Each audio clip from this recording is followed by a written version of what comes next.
அஸ்ஸலாமு அலைக்கும் வரஹ்மத்துல்லாஹி வபரகாத்துஹு. இப்பொழுது சிறுவர் சிறுமியர் அனைவருக்கும் சாப்பாட்டு ஒழுக்கத்தை சொல்லிக் கொடுக்க போகிறேன். அதாவது சாப்பிட்றதுக்கு முன்னால் என்ன செய்யணும் அப்படிங்கிறது. சாப்பாட்டுக்கு முன்னால் கை கழுவிக்கணும். சாப்பிட்ற உட்காரத்துக்கு முன்னால் கை கழுவிக்கணும். கீழே அமர்ந்து கொள்ள வேண்டும். சம்மணம் போட்டு அமர்ந்து கொள்ள வேண்டும். கையை கழுவிடணும். அதுக்கப்புறம் அமர்ந்து கொள்ள வேண்டும். இப்போ வலது கையில் தான் சாப்பிடணும். அது ரொம்ப முக்கியம். வலது கையில் சாப்பிடணும். சாப்பிட்றதுக்கு முன்னால் ஒரு துவா. இப்போ நம்முடைய தைசீர் சொல்லுவார். ஃபத்தா சாப்பிட்றதுக்கு முன்னால் ஓதுற துவா பிஸ்மில்லா வாலா பரக்கத்தில்லா, இப்படி எல்லாரும் ஓதிக்கணும். பிஸ்மில்லா வாலா பரக்கத்தில்லா அப்படின்னு துவாவை ஓதி தான் சாப்பிட தொடங்கணும். அதுக்கு பிறகு சாப்பிடும்போது அதாவது ஒவ்வொரு கவலமாக எடுத்து நன்றாக மென்று சாப்பிடணும். சாப்பிடும்போது வேறு எங்கேயுமே கவனம் செலுத்தக்கூடாது. இங்கே பார்க்குறது, அங்கே பார்க்குறது, புத்தகம் படிக்கிறது, டிவி பார்க்குறது, செல்ஃபோன் பார்க்குறது, இது மாதிரி எதுவுமே இருக்கக்கூடாது. சாப்பாட்டில் முழுமையாக கவனம் செலுத்தி நம்ம என்ன உணவு சாப்பிடுகிறோம், அது அந்த உணவு எப்படி அல்லாஹ் தஆலா நமக்கு கொடுத்துருக்குறான் அப்படிங்கிற அந்த உணர்வோடு.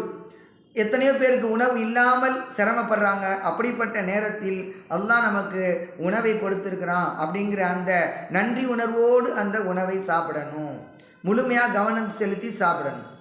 சாப்பிட்டு முடிந்த பிறகு ஓதக்கூடிய துவா. சாப்பிட்டு முடிஞ்சோடனே அல்லாஹ்வுக்கு நன்றி செலுத்தி ஒரு துவா ஓதணும். தயவுசெய்து சொல்லுங்கள். அல்ஹம்துலில்லாஹி லஸீ அத்வாமனா வஸகானா வஜாலனா மினல் முஸ்லிமீன் அப்படிங்கிற அந்த துவாவை ஓதணும். அப்படி துவாவை ஓதி முடிக்கணும். சாப்பிட்டு முடித்த பிறகு கையை கழுவணும். கையை உடனே கழுவிடக்கூடாது. கையை சூப்பி சாப்பிடணும். ஏன்னா அந்த விரல்களில் உணவு ஒட்டி இருக்கும். அப்போ அந்த உணவை நல்லா வலித்து சாப்பிடணும். தட்டையும் நல்லா வலித்து சாப்பிடணும். தட்டையும் வலித்து சாப்பிடணும். அதில் கை விரல்களையும் நன்றாக சூப்பணும். இது சாப்பாட்டு இடையில கீழே ஏதாவது ஒரு சோறு பருக்கை கீழே விழுந்துருச்சுன்னா அதை எடுத்து சாப்பிடணும்.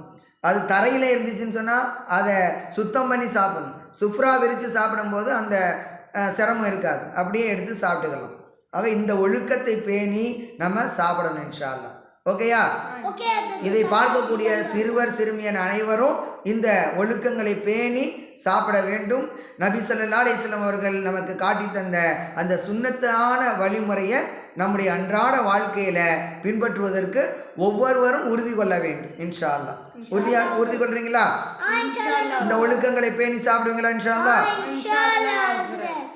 ஓகே. அஸ்ஸலாமு அலைக்கும் வரஹ்மத்துல்லாஹி வபரகாத்துஹு.